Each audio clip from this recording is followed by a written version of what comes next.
Sederhananya adalah gimana sih cara kita menghadapi itu. Saya juga lagi belajar, ini bukan kata saya ya, tapi saya coba merangkum dari beberapa hadis, dari beberapa ayat. Mudah-mudahan ini jadi semacam tips dari Allah, dari Rasul, cara kita supaya lebih sabar dalam menghadapi ujian, khususnya ujian perasaan. Pertama, saya mengambil dari hadis riwayat yang diriwayatkan dari Abu Hurairah, hadis Hasan. Nabi SAW mengatakan, "Ma yazalul bala'u bil mu'mini wal mu'minati fi nafsihi wa waladihi wa malihi hatta yalqallaha ta'ala wa ma alaihi khati'ah." Tidaklah seseorang selesai diuji, baik dia laki-laki orang yang beriman atau perempuan yang beriman, baik itu ujiannya terjadi pada dirinya atau melalui anaknya atau melalui hartanya, artinya ujian harta, ujian fisik, ujian perasaan, sampai dia bertemu dengan Allah dan dia tidak punya dosa. Apa maksud dari hadis ini? Ujian itu tidak akan berakhir kecuali kalau dosa kita sudah habis. Allah akan menguji kita terus untuk membersihkan diri kita dari dosa. Sehingga yang harus kita coba bangun awareness dalam diri kita kalau lagi diuji, Allah pengen membersihkan dosa saya nih. Sehingga kita ridho dengan ujian, bukan ikhlas ya. Kalau ikhlas ibadah, kalau ujian ridho, rela. Saya ridho ya Allah walaupun ini berat. Saya ridho ya Allah walaupun saya berharap Engkau beri jalan keluar. Saya ridho ya Allah walaupun saya berharap ditolong oleh Allah. Tapi tetap ridho diberikan ujian itu. Sambil berdoa diberikan jalan keluar, ditolong, diberikan keajaiban. Cuman gak mau mengeluh. Dan berdoa meminta jalan keluar bukan mengeluh, itu ibadah. Berdoa itu ibadah dalam Islam. Sehingga Allah suka banget sama hamba yang berdoa. Allah suka dengan hamba yang curhat. Nabi itu kalau lagi curhat, doanya aja bisa berjam-jam cuma doa doang tuh. Kayak hadis Aisyah pas lagi cemburu malam-malam kan. Aisyah lagi tidur, ini jatah malamnya Aisyah. Tiba-tiba dia nyari-nyari raba-raba, Nabi gak ada, dicari di kamar mandi gak ada. Biasanya Nabi sholat di sebelah Aisyah, wah curiga nih jangan-jangan ke rumah si fulan. Dicari ke rumahnya, ditelepon gak aktif, mungkin lagi dicas, datang ke rumahnya. Ketuk pintu. Hafsah, Nabi di rumah kamu enggak? Enggak Aisyah, beneran. Cari ke rumah Sofia. Sofia, Nabi di sini enggak? Enggak, beneran. Cari ke rumah Maria. Maria di sini enggak Nabi? Enggak. Kemana ya Nabi? Rumah istri-istri yang lain gak ada. Pas balik ke rumahnya, ngelewat masjid, ngelihat Nabi lagi sujud di Masjid Nabawi, di mihrab. Dan Aisyah mendengar Nabi menangis sambil berdoa. Dan sujudnya itu seperti membaca 1 juz Al-Quran. Dan itu isinya doa nangis. Robbi. Jadi kalau kita katakan gak usah banyak berdoa sama Allah, malu. Justru Allah suka kepada hamba yang berdoa. Justru sebaliknya kalau kita jarang berdoa atau enggan berdoa, buat Allah itu orang sombong. Allah gak suka hamba kayak gitu. Kamu gak butuh saya, sama kayak kita lagi ada masalah, punya teman yang punya kelebihan harta, terus kita kayak bingung gitu nyari kesana kemari pinjaman, dia gak dikasih tahu. Pas dia tahu dari orang lain, dia ngomong apa? Kamu gak nganggap saya ya? Emangnya saya bukan teman kamu? Kok kamu punya masalah keuangan tapi saya gak dikasih tahu, malah saya tahunya dari orang lain? Tersinggung kan? Kalau teman kita aja tersinggung, apalagi Allah. Kamu punya masalah kok gak ngomong ke saya, wahai hambaku? Bukan berarti Allah gak tahu, Allah tahu, cuman Allah berhak, bukan ingin ya, berhak untuk dilibatkan. Allah berhak untuk dicurhatin. Allah berhak untuk dijadikan tempat kita untuk habis-habisan menangis dan melampiaskan masalah kita kepada Allah dalam bentuk curhat-curhat dan doa. Sehingga kalau kita berdoa, ya Rabbi, Allah langsung inni qarib, mendekat Allah kepada kita. Jadi teman-teman yang dirahmati Allah, kalau kita punya masalah, kita coba bangun awareness, oh Allah pengen membersihkan dosa-dosa saya nih. Terus kita berdoa, ya Allah bantu saya, ya Allah tolonglah saya, istighfar. Saya kadang-kadang ngerasa nih, kalau ada dosa, ada kesalahan, ada kekeliruan yang saya lakukan misalnya gitu. Kalau saya nggak kuat istighfarnya, bentar lagi akan diuji sama Allah. Ujinya macam-macam, alhamdulillahnya ujiannya masih ketahan. Pasti diuji sama Allah. Kalau istighfarnya nggak kuat, taubatnya tuh nggak kuat, langsung diuji sama Allah. Dan saya langsung sadar, oh benar berarti yang tadi ini lagi dihapus sama Allah nih. perkencang lagi, perkuat lagi istighfar. Kenapa? Karena kalau istighfar kita kuat, berarti kan dosa kita dihapus dengan istighfar ya. Otomatis ujian kita durasinya berkurang. Makin kuat istighfar, makin berkurang. Kalau istighfarnya udah mantap, udah selesai, Allah cabut tuh ujian kita. Diganti dengan kebaikan. Jadi teman-teman, kita coba sadari, oh kalau Allah menguji saya, emang saya banyak dosa. Sebelum kita mencari kambing hitam, nyalahin orang lain, sebelum kita marah kepada orang lain, kadang wajar kita marah kepada orang lain gara-gara ucapannya, komennya, teks dari dia, wajar. Tapi sebelum itu, marah dulu kepada diri kita atas dosa dan kesalahan kita yang baru saja kita lakukan. Atau yang dulu kita lakuin dan belum benar-benar kita tinggalkan. Kalau kita ngerasa banyak dosa di masa lalu sebelum kita taubat, hijrah, berarti mungkin itulah alasan kenapa sekarang kita diuji setelah hijrah. Kenapa agak-agak harus jungkir balik setelah kita hijrah. Kenapa harus sedikit berdarah-darah setelah kita hijrah. Anggap aja itu untuk mengkifarat, membersihkan dosa-dosa kita yang telah lalu. Supaya apa? Supaya kalau kita pulang kepada Allah, kita pulang dalam keadaan bersih. Dan itu pasti akan menjadi orang yang paling beruntung. Daripada nanti diberesin di akhirat, mending diberesin di dunia kan. Soalnya kalau diberesin di akhirat itu lebih berat.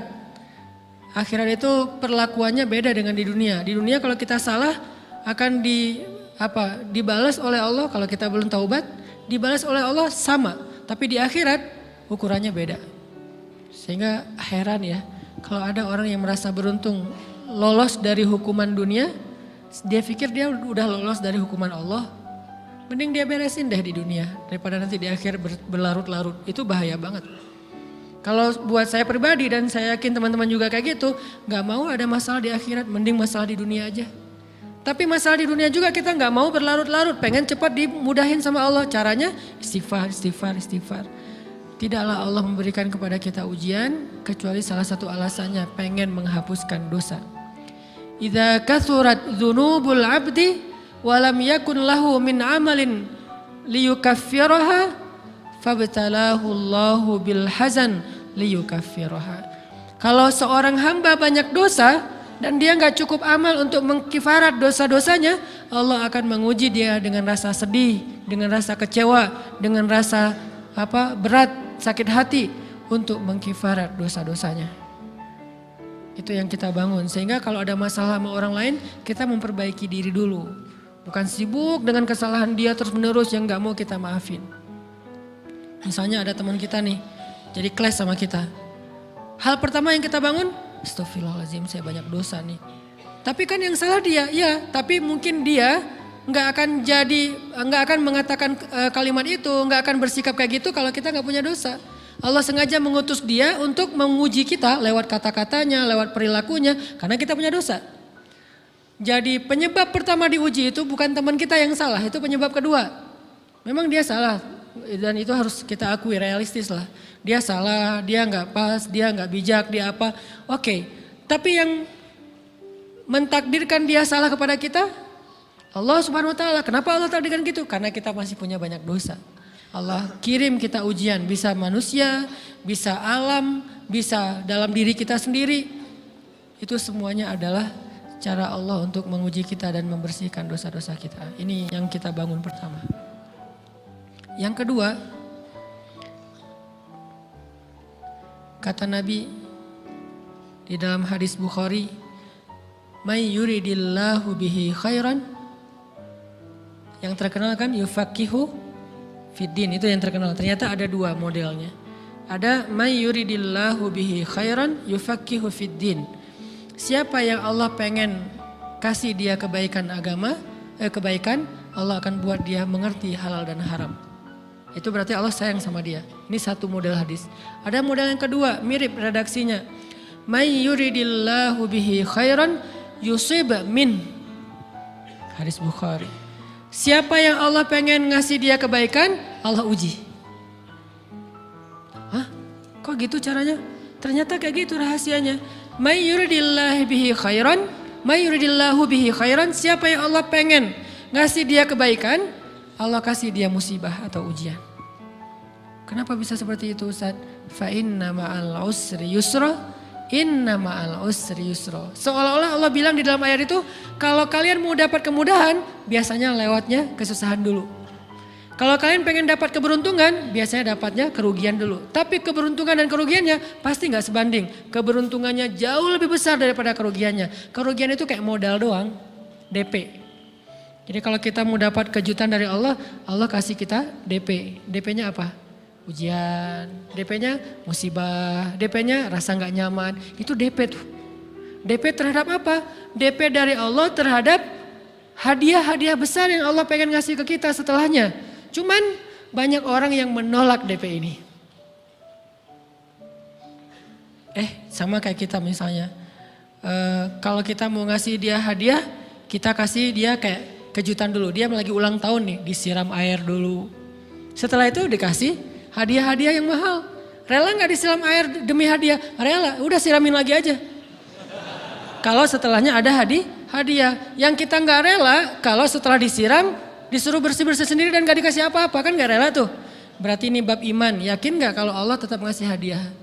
Kan sabar dan iman itu ternyata tahu aman, kembar. Kalau kita yakin Allah ngasih hadiah setelah ngasih kita DP ujian, ya kita akan sabar. Gak apa-apa deh, bentar lagi mau dikasih hadiah, digini-giniin juga gak masalah. Dibully, diapain sama Allah, biarin aja ya Allah saya sabar. Kan bentar lagi mau dikasih hadiah nih. Ini masalah yakin. Tapi kalau kita gak yakin, apa sih maunya Allah gitu kan. Begitu kalimat ini keluar, maka yang muncul setelahnya adalah mengeluh, berputus asa, dan gak akan sabar menghadapi ujian. Ujian, kata Nabi, may yuridillahu bihi khairan, siapa yang Allah pengen kasih hadiah, siapa yang Allah pengen kasih kejutan, siapa yang Allah pengen kasih pertolongan, siapa yang Allah pengen kasih kebaikan, yusib min, Allah akan uji dia dulu. Ini sunnatullah, sehingga kalau kita lagi diuji, yang kita lihat jangan ujiannya, apa setelah itu. Gimana ngelihatnya Ustaz gak kelihatan? Dengan mata hati. Istafti qalbak, tanya kepada hatimu, kelihatan gak? Dengan mata hati. Gimana ngelihat dengan mata hati? Dengan iman, saya percaya Allah pasti ngasih kebaikan setelah ini. Orang Allah sendiri yang ngomong, gak ada satu huruf pun di Al-Quran yang salah. Apalagi satu ayat, apalagi dua ayat. Fa inna ma'al usri yusra, ditegesin lagi. Inna ma'al usri yusra. Tapi usr dulu, baru yusr. Dikasih kesusahan sedikit, dikasih kemudahan yang banyak. Dikasih kesusahan sedikit, dikasih kemudahan yang banyak. Ini yang kita coba bangun tajdidul iman. Bangun memperbaharui yakin. Sehingga ketika kita diuji, sedih, wajar.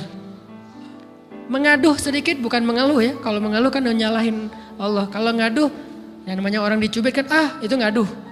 Tapi kalau, apa sih maunya Allah? Nah itu ngeluh. Antara mengadu dengan mengeluh berbeda. Mengaduh, itu manusiawi. Sedih, itu manusiawi. Air mata bahkan bukan hanya manusiawi, itu rahmat dari Allah. Orang yang gak bisa menangis itu yang bahaya. Kalau kita masih bisa menangis, berarti kita masih peka hatinya. Bukankah anak kecil paling sering menangis? Berarti hatinya peka. Siapa lagi setelah ini anak kecil yang paling sering menangis? Cewek. Cowok itu emang gak punya perasaan, makanya jarang nangis.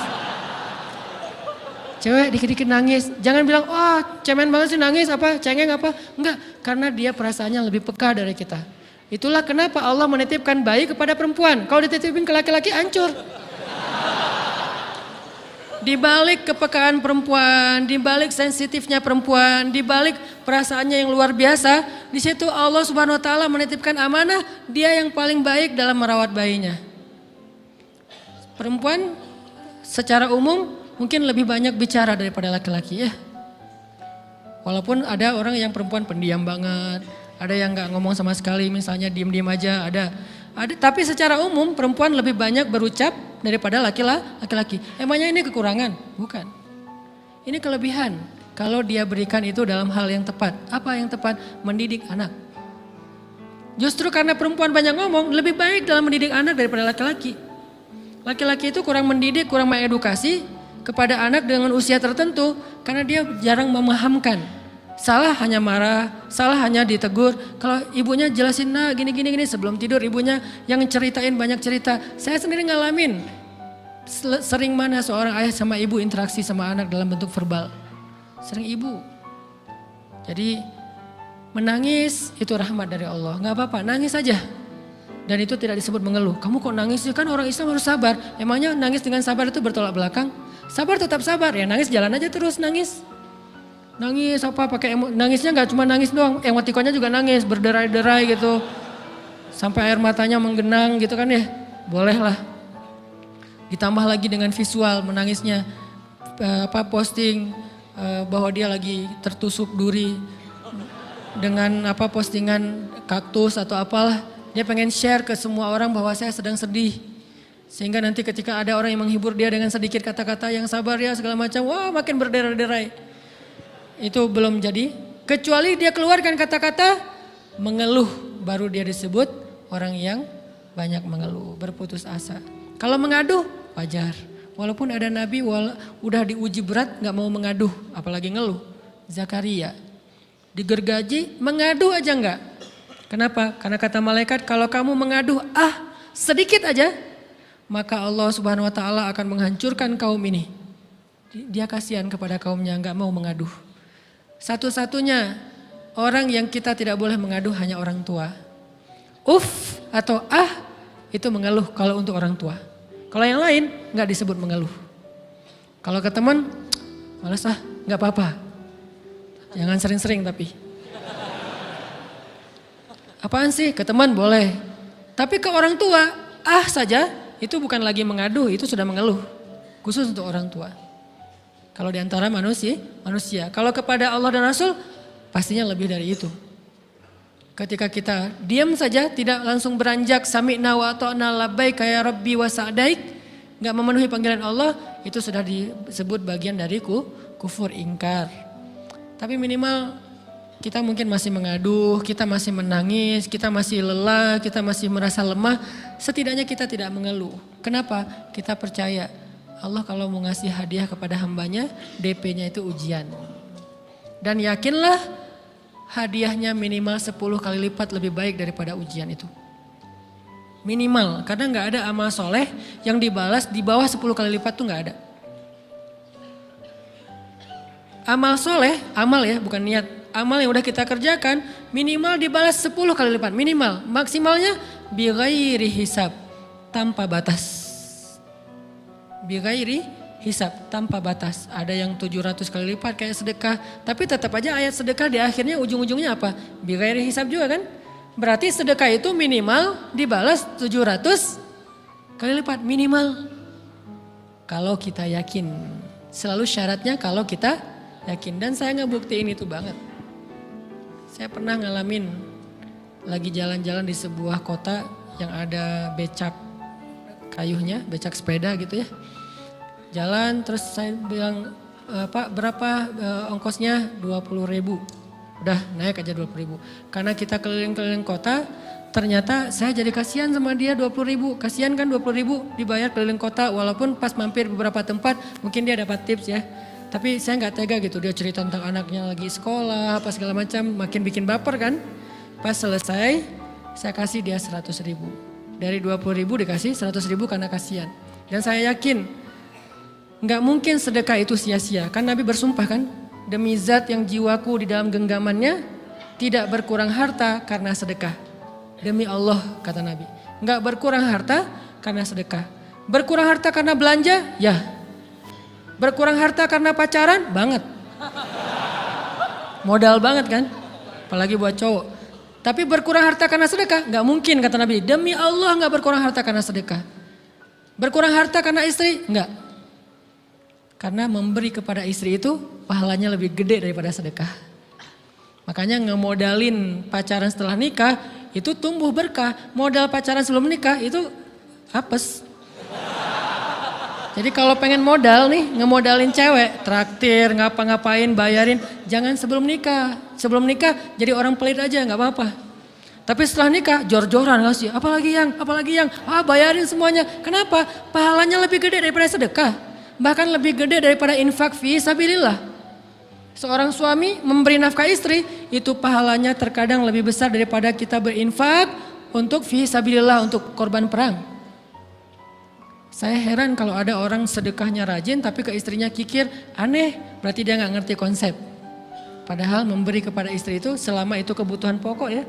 dan sedikit entertain, nggak apa-apa asal nggak berlebihan, itu luar biasa. Makanya saya kalau jalan sama istri yang yang mana? Itu yang Onit suka. Oh ya, Onit suka. Kasih aja. Kenapa? Minta ini. Kasih. Selama ada kan kenapa nggak dikasih kan ya? Nanti Allah ganti. Makin rajin kita ngebayarin istri kita, ngebelanjain istri kita, makin Allah ngasih yang kita nggak pernah duga-duga. Sampai istri kita cemburu sama kita. Kok kamu duitnya banyak banget sih? Kan gara-gara aku sering ngasih ke kamu. Ya udah sini lain lagi. Mau ditransfer berapa gitu kan ya. Saya ngasih 100.000 ke si bapak. Dan saya yakin teman-teman sedekahnya pasti lebih dari itu karena 100.000 saya sebut. Kalau 1 juta ke atas saya nggak mau nyebut, malu dong, ria ya.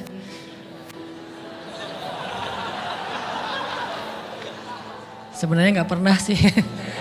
100.000 deh, karena kan kecil, saya kasih 100.000. Ternyata begitu saya kasih 100.000, dia doa.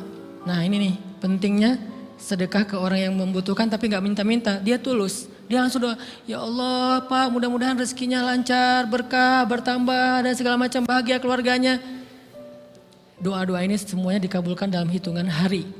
Pertama bertambah bahagia rumah tangganya, dapat kecupan dari istri. Dia nganggap suami saya cowok banget sih. Mulai 1 nih. 2, demi Allah selang 15 jam kalau nggak salah karena waktu itu malam, besok paginya ada orang yang ngejar-ngejar saya pengen ngasih hadiah. Ustadz saya pengen ketemu Ustadz. Maaf saya nggak bisa ketemu sekarang lagi rush, lagi tight schedule gitu-gitulah sok-sok gaya nggak jelas gitu ya. Terus Ustadz saya pengen banget ketemu, dia nggak ngomong pengen ketemu apa. Kalau dia bilang mau ngasih duit kan langsung saya prioritaskan kan ya. Berhubung dia nggak ngomong, ya udahlah, saya sosok jual mahal gitu. Tapi yang namanya rezeki kan gimana kita tolak dia datang kan. Saya nolak. Pokoknya sebentar aja 5 menit nggak akan ganggu waktu Ustadz. Ya udah besok pagi ya pas breakfast gitu, pakai gaya-gaya dikit breakfast. Pas breakfast, oh ya siap Ustadz, jam berapa? Jam 8, udah janjian jam 8. Mungkin orangnya nih dengar live streaming, Pak jazakumullah khair jaza. Makasih banyak, mudah-mudahan Allah tambahkan rezekinya. Terus beliau besok mau flight ke luar kota jam 8. Akhirnya ngubungin lagi malamnya, Pak Ustadz maaf gak bisa ketemu besok. Karena saya jam 8 itu jadwal terbang. Oh ya udah gak apa-apa, seneng dong saya gak jadi ketemu kan. Tahu gitu kan nyesel saya tuh, seneng. Besok pagi jam 6, Pak Ustadz alhamdulillah ternyata penerbangan saya di-delay ke jam 11. Allah delay penerbangannya demi ngasih rezeki buat saya. Kan luar biasa kan. Nah, ini hikmah kepedean saya, kegeeran kepada Allah gitu. Di-delay demi saya. Kan kadang-kadang GR ya di depan Allah ya. Robbi akroman kan gitu ayatnya. Allah memuliakan saya dengan istighfar tetap. Akhirnya saya bisa ketemu Ustadz. Saya nggak baca WA-nya, terlambat baca, baru baca jam 8. Dia udah mulai agak putus asa, kayaknya udah gak mungkin ketemu nih. Jam 8 pas saya baca, ternyata orangnya nggak di delay. Ya udah saya balas, ya udah sekarang saya tunggu ya jam 9. Maaf cuma sebentar, nggak apa-apa Ustadz 5 menit. Datang dia, datang ngasih apa coba? Ngasih duit 200 juta. Demi Allah. Cuman berselang beberapa jam, saya tolak-tolak. Tahu gitu Pak, datang malam ini aja.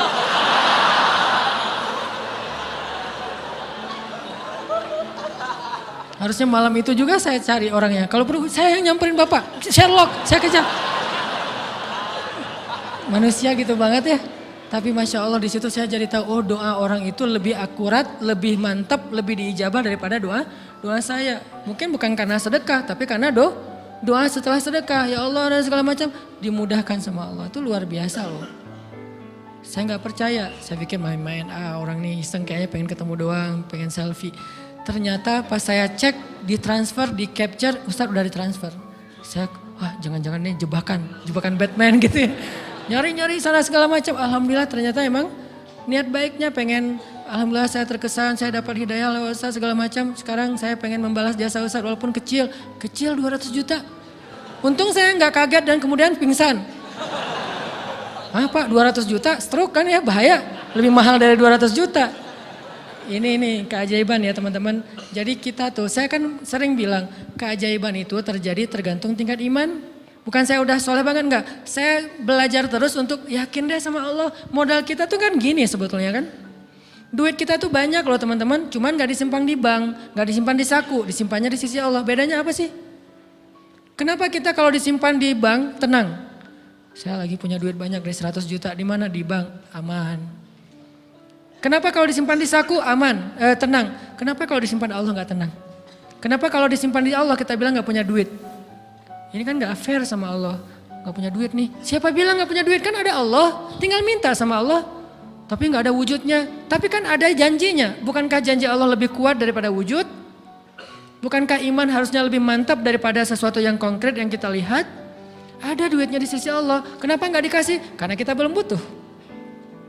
Kalau kita yakin duit kita itu ada di Allah, tapi dikasihnya pas kita butuh. Begitu butuh ya Allah, langsung dikasih sama Allah.